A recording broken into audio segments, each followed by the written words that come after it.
And tonight we have a team of live reporters stationed along our coast from Melbourne Beach in Brevard County, north to Daytona Beach in Volusia County. We begin with Channel 9's Deanna Albritton in Brevard County. So Deanna, what is the latest from there at Ocean Park tonight?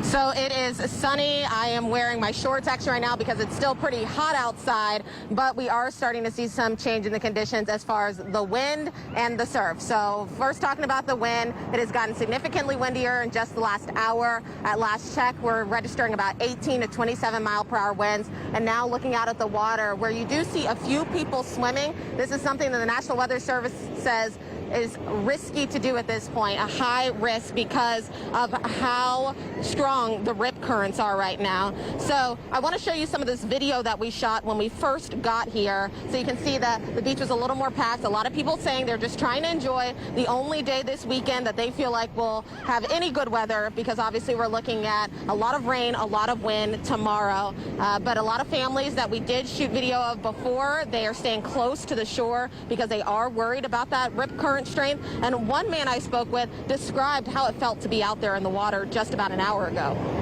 The current brings you down pretty quickly, so out there by myself I didn't feel real safe, so I just came a little bit inside and not too far out. So what should we expect here over the next few hours? Some rain, some winds picking up later this evening into tonight. And as long as the storm doesn't creep much closer, the Brevard County emergency management officials are saying they are not planning to open shelters and they are not planning to close the causeways. As for shutters, those people who are on the barrier islands where we are right now, they say it doesn't hurt to try to close them up. You know, those get kind of rusty, get harder to close after some time. So they say it might be at least good practice and may pay off if this storm does get a little closer to our shores. For now, live in Ocean Park in Melbourne Beach, Deanna Albritton, Channel 9 Eyewitness News. All right, thank you. Channel 9's Mert Price, about 30 minutes to the north, straight up A1A in Cocoa Beach tonight. Mert, the beach has been pretty active there for most of the day. What can you see there now?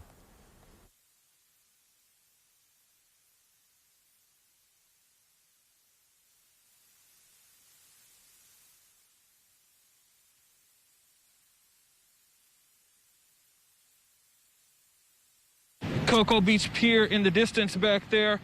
You can also take a look and you can see the water there. It is really kicking up, and people were telling us about trying to surf earlier.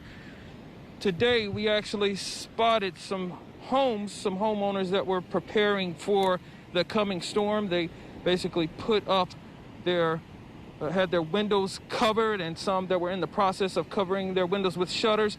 There were also, like I said earlier, people at the beach. We talked to one woman who was leaving so she and her family could get out of the area. We went out, tried to surf this morning. That was a wreck, but it was a lot of fun. And now I'm packing up to head inland a little bit. Now, we also learned that COVID patients here at Cape Canaveral Hospital have been evacuated. Officials say out of abundance of caution, we moved our COVID-19 patients from Health First Cape Canaveral Hospital to other Health First hospitals yesterday. Cape Canaveral Hospital is located on a barrier island, and should there have been an evacuation, we wanted to make sure that we took every necessary precaution. Now, back out here live, you can see once again another shot out here at the beach. Has been popular. People are coming and hanging out while they can. Now, we will continue to monitor the conditions here in Cocoa Beach, and we'll bring you the very latest coming up tonight at 10 and 11. For now, reporting live, Mert Price, Channel 9 Eyewitness News.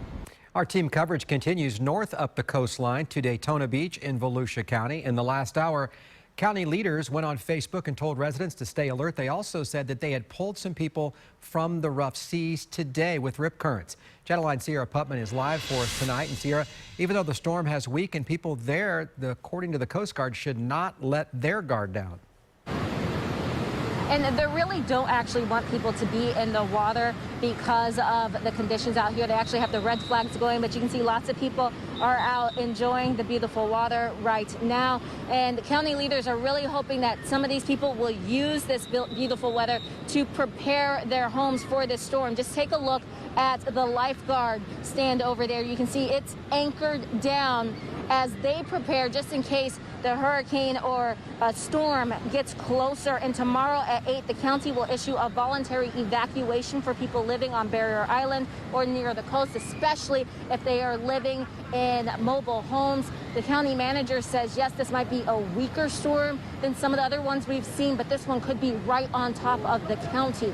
And, you know, driving around, we did not see a lot of houses boarded up or even businesses, but we did see one that was taking precautions. The owner of Generation X Tattoo Body Piercing hopes these hurricane shutters will protect the business from possible winds. And she is saying, you know, it's better to be safe than sorry. She's lived through many hurricanes. We just want to get ahead of everything. If it does come this way, we want to be prepared so we can open back up right after it passes through. And the county says it will begin opening shelters tomorrow starting at 8 o'clock. Face coverings will be required, and they're asking people if you have symptoms of COVID-19 or if you have COVID-19 to do not come to the shelters. Instead, try to stay at a hotel if you need to shelter someplace else. As for these beaches, they are saying, you know, once the storm hits, they are going to have to start closing some of them.